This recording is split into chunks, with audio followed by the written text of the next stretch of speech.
जब नारेली के 94 में जब शिविर लगा था तो सारे शिवरार्थी बैठे थे, वहाँ के मुख्यमंत्री आए तो वो धोती दुपट्टा पहन के वो समझे सब साधु संत हैं, क्यों वैष्णव लोग में तो होते ही है। बोले इतने साधु संत हैं, जैनियों के इतने साधु संत हैं, महाराज से मेरी विनती है कि ये सारे भारत के साधु संत आए हैं, इतने साधु संत सदा मेरे राजस्थान में ही रहें हमेशा और विचरण करें, हमारे राजस्थान को पवित्र बनाएं।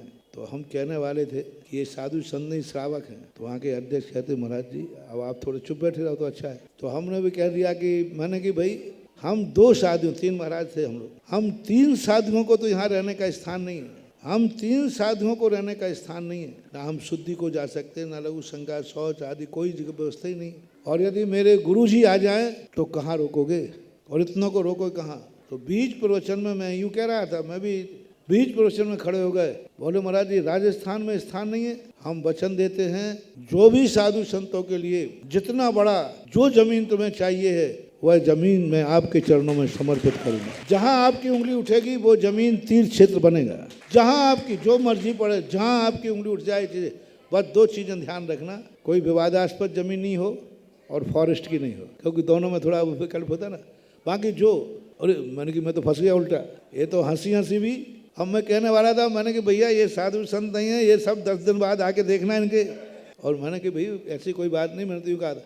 तो फिर वहाँ भागचंद कर दिया, बोले महाराज जी आप थोड़े से चुप बैठने में हमारा काम बनता है तो क्या बिगड़ता है।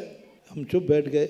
वहाँ पर लखावत जी वगैरह और भी बैठे थे। उन्होंने कहा महाराज जी ने जो कहा है, राजस्थान में साधु ये कहे हमें रहने को जगह नहीं है, ये सरकार संतों की सरकार है और भारतीय संस्कृति के संत आदर्श होते हैं। अब मैं 1 महीने सारी पूरे चारों तरफ घूमता रहा, कोई जमीन पसंद ही नहीं आया। मैंने कहा भाई मैं थक गया हूँ, अब कहीं नहीं होगा। और मैंने मना कर दिया, अब आज के बाद मैं कहीं जमीन देखने नहीं जाऊँगा।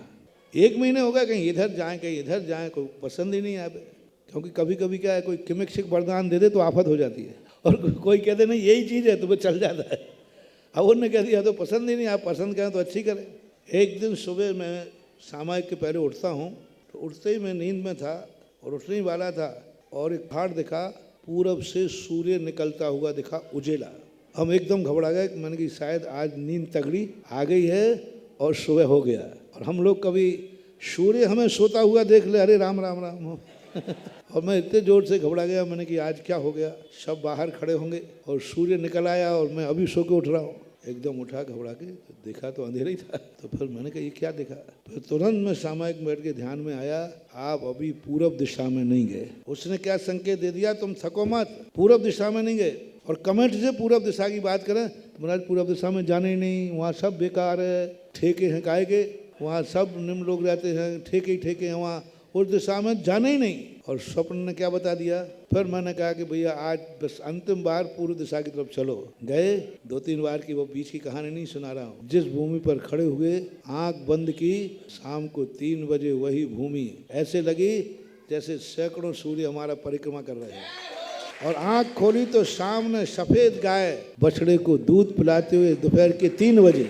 आज ज्ञानोदय तीर्थ से विश्व का सबसे बड़ा बहुउद्देशीय, अभी ये विजयध्वजा देख के आया, संसार का इतना बड़ा बहुउद्देशीय क्षेत्र अभी तक तो जैनियों के पास नहीं है। अभी तक जैनियों के पास इतना बड़ा क्षेत्र, बहुउद्देशीय क्षेत्र नहीं है। और पहले मैंने सोचा कि इतना बड़ा क्षेत्र क्यों बनाया जा रहा है, क्या लेना देना है।